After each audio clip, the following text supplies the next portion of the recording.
Read the list of events below. Then listen and put the events in the correct order.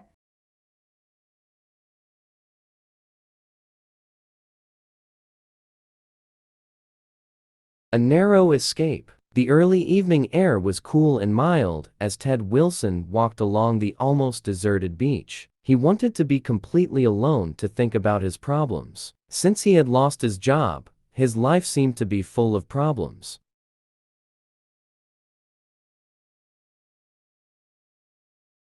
Walking to the far end of the beach, Ted was so deep in thought that he didn't notice the dark clouds which had gathered overhead. When the first heavy drops of rain began to fall, he looked up in surprise and hurried back towards his car.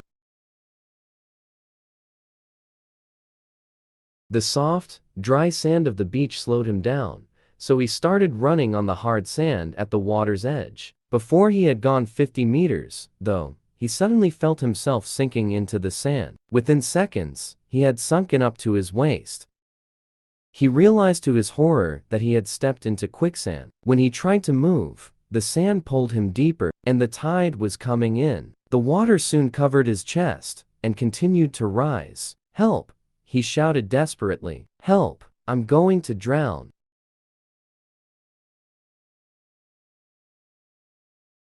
Steve McDonald was looking for shells at the other end of the beach when he heard Ted's cries. By the time Steve reached him, the water was up to Ted's chin, and he was in real danger.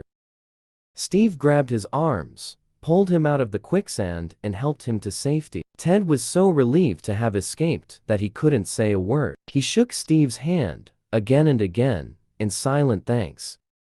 After what had happened, Ted realized that losing a job wasn't the worst thing that could happen to someone. He was glad to be alive, and felt sure that everything would be all right in the end.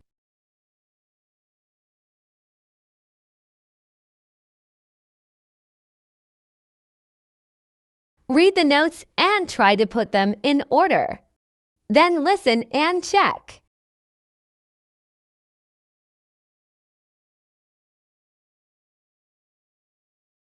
Bud and Ian climbed higher and higher in the bright sunshine of the late morning. It was a steep and dangerous mountain, covered in snow and ice. Even though they were experienced climbers, they were getting tired, so they decided to stop and rest inside a small cave. They took off their packs and got ready to make some instant soup. Ian was just about to light their small stove when they heard a rumbling noise. Suddenly, snow and ice started falling outside. Within minutes, the snow had completely blocked the entrance. They were trapped, freezing cold and extremely scared. Bob radioed for help. "Emergency. Southeast Ridge. Altitude 2,000 meters. He shouted into the microphone.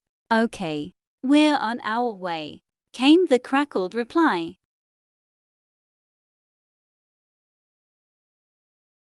Three hours later, they heard muffled voices which slowly became louder. It was their rescuers. Altogether, it took 6 hours to dig Ian and Bob out of the cave. The rescue team explained that there had been a small avalanche. Once they were safely out of the cave, a helicopter took the frightened pair to the rescue center. They were still shivering when one of the rescuers asked, "Will you give up climbing mountains now?" Although it had been the scariest moment of their lives, they both shook their heads. Ian said, "Climbing will always be the most important thing in our lives. We just won't go into any more caves."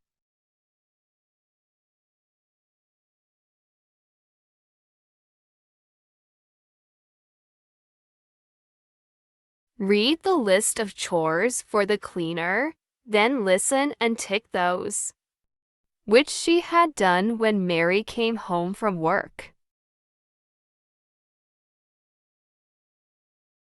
2740696. Hello. Hello, dear, it's me. I'm just phoning to ask about the party last night. How did it go? Oh, hi. Mum. Well, the party was great, but I had a lot of cleaning up to do afterwards. Oh, what is that? I thought you'd hired a cleaner. I did. She came this morning. I gave her a list of chores to do before I went to work, but when I came home, she hadn't done the laundry or the ironing. Really? Had she done any cleaning? Well, she had mopped the kitchen floor and done the washing up, but she hadn't cleaned the bathroom at all. Had she vacuumed the dining room and polished the silver? No, she hadn't. She hadn't dusted the living room either. She had cleaned the windows and swept the garden path, though. Oh, I am sorry you had so much work to do, dear. Are you tired? Yes, I'm very tired. I'm going to bed now. Good night, dear. Good night, Mum. Thanks for calling.